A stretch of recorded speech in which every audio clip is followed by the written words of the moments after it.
A satisfação é estar aqui participando desse evento. Queria inicialmente trazer o reconhecimento do Tribunal de Contas da União ao presidente do Fórum, ministro João Paulo Reis Veloso, pelos seus 25 anos em que o Brasil debate e discute caminhos para o fortalecimento do desenvolvimento nacional, para uma melhor distribuição de renda e para uma condição em que a gente possa se apresentar como nação desenvolvida, já que o sonho há muito tempo de que a gente possa ter uma liderança maior em termos internacionais, mas para isso o Estado tem que ser mais eficiente. Então eu vou mostrar de forma muito rápida para os senhores de como o Tribunal de Contas da União está vendo hoje o Brasil e quais os pontos em que nós entendemos que pode ser priorizados para que a nação possa ter uma liderança mais efetiva. Mostrar os gargalos que existem na administração pública brasileira. Inicio mostrando, portanto, sobre a questão da governança, que é uma grande discussão. Inicialmente mostrarei o contexto, mas a ideia é de mostrar onde estão as dificuldades para o Brasil avançar como nação. Então, esses 4 pontos que eu deverei demonstrar. Nova atuação do TCU, que é o incremento para o desenvolvimento brasileiro, e destacando a questão da governança e a parceria do TCU e a OCDE em governança pública, que é uma discussão que recentemente estamos estabelecendo. Contexto brasileiro. Nesse quadro, os senhores poderão ver o nosso PIB, 4,4 trilhões, e o que o Estado brasileiro tem de participação nesse contexto, né? Todos os senhores têm empresas, ou participam de empresa, ou trabalham em alguma atividade, mas é necessário ser mostrado de como a empresa Brasil, que é a maior empresa de todos os brasileiros, atua, e esse é o nosso dever, de ser o controle externo, ser o olho do dono, que é a população brasileira, que é o ente principal de toda essa riqueza nacional. Aí está, portanto, o nosso orçamento federal, dos 4,4 trilhões, nós conseguimos executar 1,9. E eu vou demonstrar onde estão os grandes gargalos. Aí está a parte vermelha, com 52%. Os senhores poderão verificar o refinanciamento da dívida, 620 bi, bastante acentuado, um número que dificulta maiores investimentos, as transferências para os estados, 173, dando aí um total de 1,3 bilhões por ano que nós temos que empatar, investir nesses setores, conforme está demonstrado. E o que sobra realmente para investir? E que possamos ter um retorno para a sociedade. Os números também são bastante impactantes. O grande déficit continua sendo a Previdência, 43%. Claro que isso tem retorno social, mas é um comprometimento. Educação, 8%. Também a área da saúde, 8%. E energia, 10%, que é fundamental para mostrar os investimentos da nação. O que sobra para investimentos? Apenas 18%, 164 bilhões. Isso representa uma participação pequena para o investimento no Brasil. E em relação às despesas de pessoal, 190, em torno de 20%, que representa 10% do total dos recursos em relação àquilo que nós temos disponível para investimentos no país. Aí está uma demonstração das fragilidades que temos no país em relação à questão da governança. Esses números são impactantes para quem administra uma grande empresa, que é o Brasil, e nós temos que verificar isso todos os anos, as dificuldades para se implementar políticas no Brasil, porque não temos boa governança na ponta e temos dificuldade, portanto, de gastar no mesmo ano aquilo que está planificado. Vejam só a educação, que é o ponto básico de uma nação, apenas 45% é entregue no mesmo ano daquilo que temos disponível. O único ministério que consegue entregar, a maior parte, acima de 52%, é a área da defesa nacional. E vejamos lá, a área agrária, apenas 4%, e 96% não consegue ser liquidado no mesmo ano. Saúde, que é um dos grandes gargalos do Brasil, apenas 27%. Aí está, talvez, o maior exemplo da demonstração da falta de boa governança no Brasil. Independente do governo A, B, C, nós temos que verificar a eficiência, a eficácia, a efetividade da aplicação dos recursos no Brasil. Os senhores puderam analisar ali 933 bilhões, o que sobra, que o governo tem para gastar, e consegue gastar tudo no mesmo ano? Não consegue. Aí estão os números demonstrados, praticamente todos abaixo de 52%. Por quê? Porque falta um bom plano de carreira em alguns ministérios.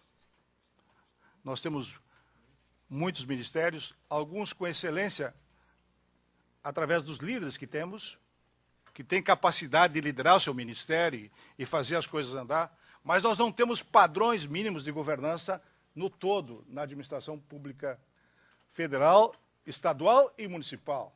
Eu não estou, claro, dizendo que é somente na União que existem esses problemas. Inclusive, estamos conversando com o governo federal, tive várias reuniões com a ministra Gleice Hoffmann, com a ministra Miriam Belchior, para trocarmos ideia e tentarmos aperfeiçoar esses números. E há uma grande disposição por parte da Casa Civil de estabelecer conosco uma cooperação com o Tribunal de Contas da União para que a gente possa ter uma eficiência, uma eficácia maior. Mas os números são alarmantes e está aí a demonstração de que temos que investir muito no Estado brasileiro na questão da governança. São fragilidades da administração pública que comprometem o desenvolvimento nacional. Quem é empresário que está aqui presente sabe das dificuldades que se tem para se implementar projetos. Vou citar só um exemplo, transposição de São Francisco. Começou com 4 bi, passou para 8, passou para 12, estamos atrasados 3 anos, não tinha projeto executivo, portanto é como construir uma casa e não ter uma planta, e isso acontece no nosso país. E claro, nós não estamos acusando o governo A, B ou C, é uma estrutura que já está montada e que tem que ser mudada. Nós queremos contribuir para o governo atual e poderemos contribuir para o governo seguinte, independente de questão política, nós queremos ajudar o país. Por isso, estamos trazendo aqui desafios para melhorar o nosso desenvolvimento, que é a governança pública. Nós avançamos muito o Brasil, depois dos 25 anos, ministro Veloso. A responsabilidade fiscal foi o grande avanço, eu era parlamentar, tu estavas conosco lá, lutamos muito para aprovar a responsabilidade fiscal, foi um avanço, foi uma luta, mas conseguimos. A estabilidade monetária, o Plano Real, foi um grande avanço, mas temos gargalos. Educação, por exemplo, 51 milhões de estudantes estão no ensino básico do país. Quantos estão chegando ao último ano? 8 milhões e 300 chegam ao ensino básico. Quantos terminam o terceiro grau? 1.800. 1.800. Significa dizer, de forma mais global, em relação à educação, que nós temos no país hoje 19 jovens com 19 anos de idade, apenas 50% estão completando o segundo grau. Na região norte, menos de 36%. Para mudar isso, estamos fazendo uma auditoria coordenada, que mais à frente eu vou explicar. Já conversamos com o ministro Aloysio Mercadante, que apoiou a ideia, porque temos que fazer isso em 4 mãos, com os estados, com os municípios. Pesquisa e inovação. Esse é um grande gargalo que temos no Brasil. 1,2 somente de investimento. Quando eu fui parlamentar no Rio Grande do Sul, em 89, na Constituinte, eu propus 3% para pesquisa lá. Conseguimos aprovar 1,5%. Ainda não está sendo implementada da forma adequada. Mas vejam, senhores, em relação à pesquisa, os países mais desenvolvidos, Suécia, Finlândia, Japão, Coreia, enfim, Estados Unidos, todos acima de 3%, próximo de 3%. Nós investimos muito pouco em pesquisa. Isso não ocorre somente no setor público, também no setor privado. E aqui eu faço um desafio para os empresários que estão presentes, que investam mais na pesquisa, que trabalhem mais com a FINEP. Agora há pouco encontrei aqui o presidente Azevedo dizendo que está trabalhando com a FINEP. Fiquei feliz em saber isso. Aliás, estão sentados um do lado do outro. Isso é muito positivo, que possamos trabalhar o setor privado e o setor público no investimento para a pesquisa, porque eu tive a oportunidade de estudar na Suíça, fazer uma pós-graduação, mestrado em estratégia de desenvolvimento. A Suíça é um país que é basicamente montanha e água, né? O Japão também, com muitos terremotos, montanha e água, mas tem capacidade de pesquisa, tem capacidade de investimento. Aliás, na área de robótica, os japoneses são os melhores do mundo e continuam sendo. Portanto, pesquisa é fundamental, mas é necessário que o setor privado participe mais ativamente e o setor público aumente essas áreas. Infraestrutura, a questão dos portos, que vivemos agora recentemente. Eu sou vinculado à área da produção agrícola e realmente o Brasil passou por uma situação muito difícil. 30 dias ficando esperando os navios, 5 dias de burocracia, mais 5 dias para carregar, são em torno de 30, 40 dias, funcionando na área comercial. Agora parece que estão mudando, isso é muito bom, e aí nós vamos poder competir com os outros portos no mundo, que é 24 horas que funcionam. Então a infraestrutura temos necessidade de melhorar. Inclusão social e regional. Continuamos com as desigualdades, a região centro-oeste está crescendo mais, graças ao agronegócio, mas temos dificuldades. Racionalização do gasto público. Aliás, os exemplos já mostrei na fragilidade daquele quadro anterior.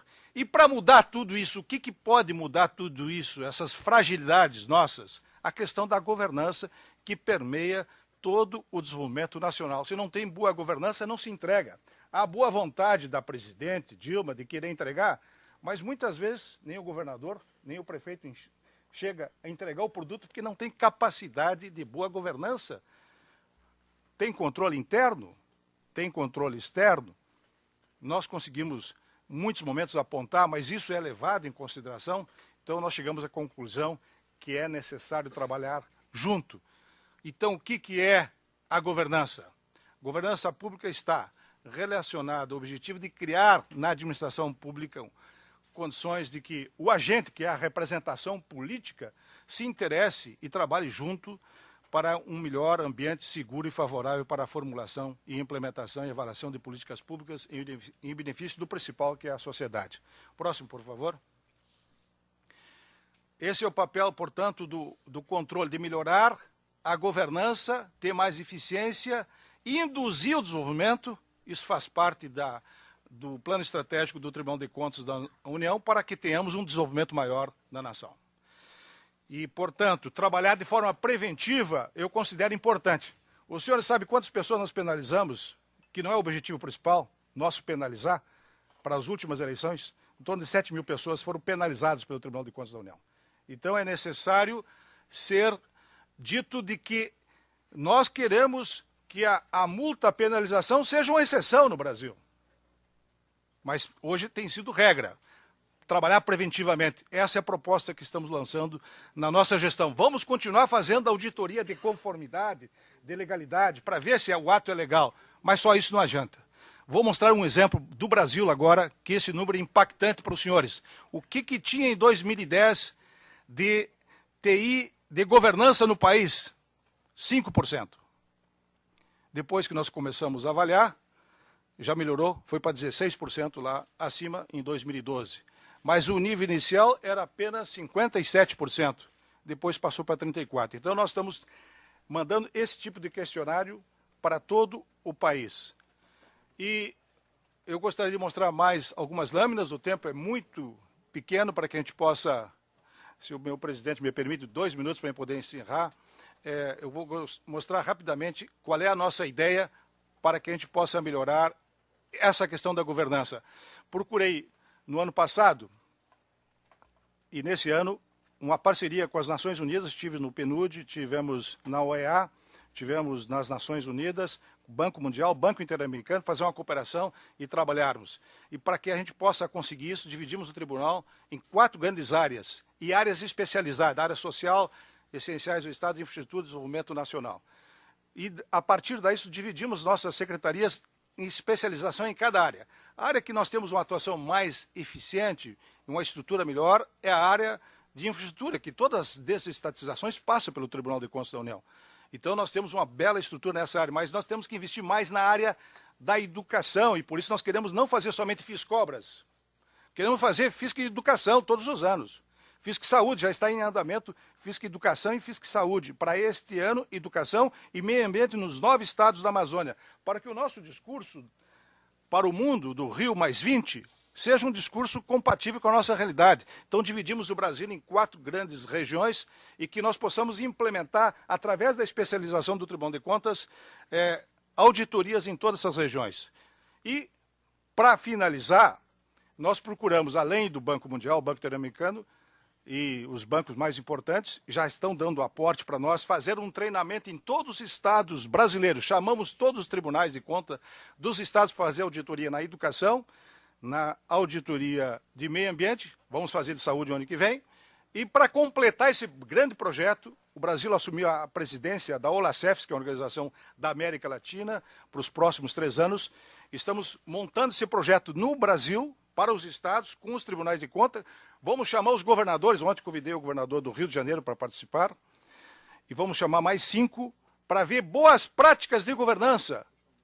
Externamente, chamamos os Estados Unidos, Chile, França, Alemanha, e deveremos chamar ainda a Coreia, para buscar as boas práticas de governança e trazer para um grande projeto de discussão no Brasil e implementar políticas de boas práticas no país. E junto com a OCDE, portanto, estamos estabelecendo, a OCDE está apostando na ideia, aceitou, e acabei de fazer um convite aqui para o nosso presidente.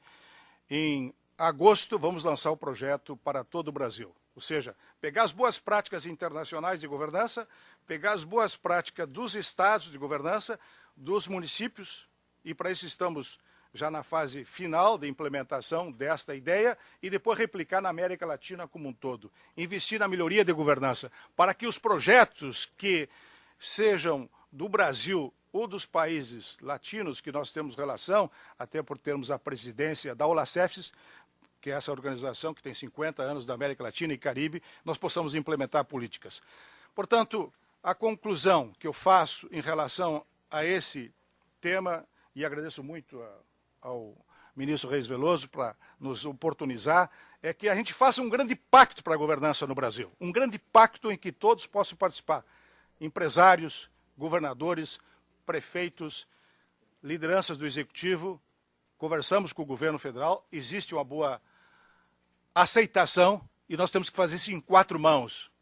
Eu encerro mostrando essa frase: o Brasil precisa de um pacto pela governança em todas as esferas, para entregar o produto que todos nós pagamos de impostos. A grande empresa é o Brasil. A soma de todas as empresas que os senhores representam, que estão aqui, que são empresários, através do Estado ou através do setor privado. E eu encerro dizendo o seguinte, meu caro ministro Reis Veloso. Recentemente, os americanos se juntaram para estudar o câncer, que é muito mais interessante estudar o câncer, não individualmente, chegar a essa conclusão. Nós temos um grande câncer no Brasil, que é a gestão pública não é correta, não é adequada. Temos que nos unir para melhorar a governança do Brasil e tentarmos fazer um pacto para distribuir melhor renda, gerar emprego e ter uma perspectiva de futuro e assumir uma liderança em nível mundial. Muito obrigado.